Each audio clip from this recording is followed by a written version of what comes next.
Hai, saya Dandi Kurniawan. Dalam video ini, saya akan membahas mengenai bahasa. Pernahkah kalian bertanya, kapan bahasa pertama kali muncul? Atau berpikir dari mana bahasa berasal? Dan di mana bahasa pertama kali muncul? Untuk itu, dalam video ini kita akan menyelidiki satu persatu. Menurut Noam Chomsky, bahasa lahir sekitar 60.000 hingga 100.000 tahun yang lalu di Afrika. Pada 1861, Max Muller mengemukakan 4 teori kemunculan bahasa, yaitu Bobo teori, Poh-Poh teori, Yo-Hi-Ho teori, dan Ding-Dong teori.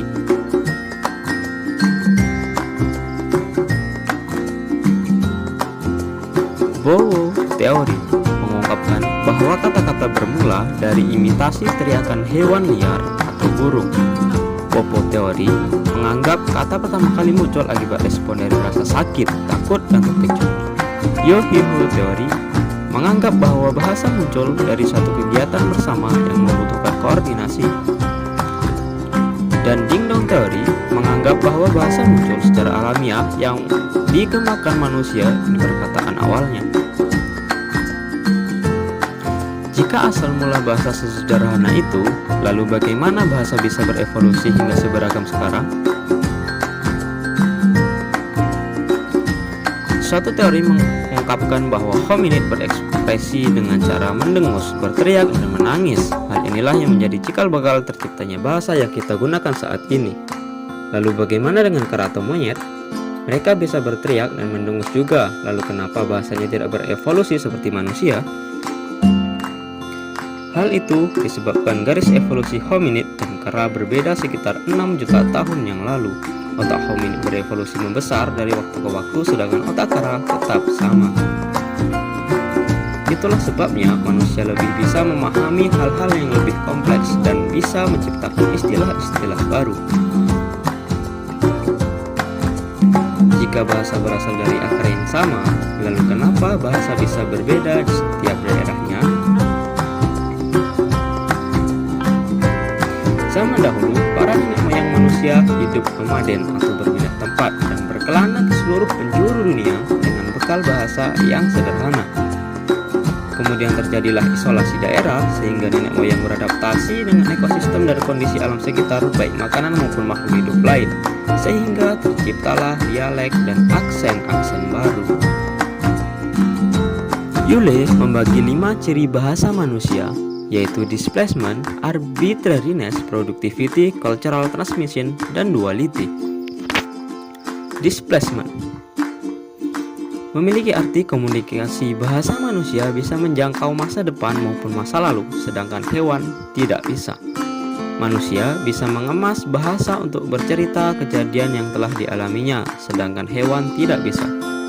Arbitrariness artinya tidak adanya hubungan bentuk bahasa dengan maknanya. Misalnya kata atos dalam bahasa Jawa itu keras, atos dalam bahasa Sunda itu sudah, amis dalam bahasa Jawa itu bau ikan, amis dalam bahasa Sunda itu manis. Yang ketiga, productivity, yakni kemampuan manusia untuk menciptakan ungkapan baru atau kata-kata baru secara kontinu untuk menggambarkan objek dan situasi baru. Cultural transmission, yakni kita memperoleh bahasa dalam budaya dengan penutur bahasa yang lain dan bukan dari gen orang tua. Contohnya, anak yang terlahir dari orang Jawa kemudian dibesarkan di lingkungan Batak, maka anak tersebut akan terpengaruhi bahasa Batak, bukan bahasa orang tuanya. 5. Duality, yakni bahasa manusia terbentuk pada 2 tingkatan struktur secara simultan. Misal, huruf A tidak akan memiliki makna apabila berdiri sendiri, namun apabila huruf A, P, E, L disatukan maka bermakna buah, yaitu apel. Setelah semua uraian tersebut, maka muncul pertanyaan besar, bagaimana dengan bahasa Indonesia? Berikut fakta mengenai bahasa Indonesia. Menurut catatan sejarah, bahasa Indonesia lahir pada saat Sumpah Pemuda 28 Oktober 1928 dan ditetapkan sebagai bahasa nasional pada 18 Agustus 1945. Pada awalnya, Bahasa Indonesia berasal dari bahasa Melayu. Dikarenakan Indonesia terdiri dari berbagai suku bangsa, maka dicetuskanlah bahasa Indonesia sebagai bahasa nasional. Bukti bahwa bahasa Melayu menjadi cikal bakal bahasa Indonesia yaitu Prasasti Kedukan Bukit, Prasasti Talang Tuo, Prasasti Kota Kapur, Prasasti Karangberahi yang tertulis menggunakan bahasa Melayu Sanskerta sejak zaman Sriwijaya.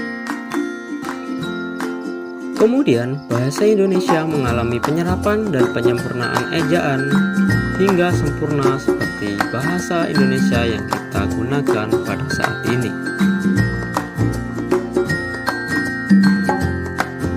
Sekian video pembelajaran mengenai bahasa. Saya Dandi Kurniawan, pamit undur diri. Assalamualaikum warahmatullahi wabarakatuh. See you next time.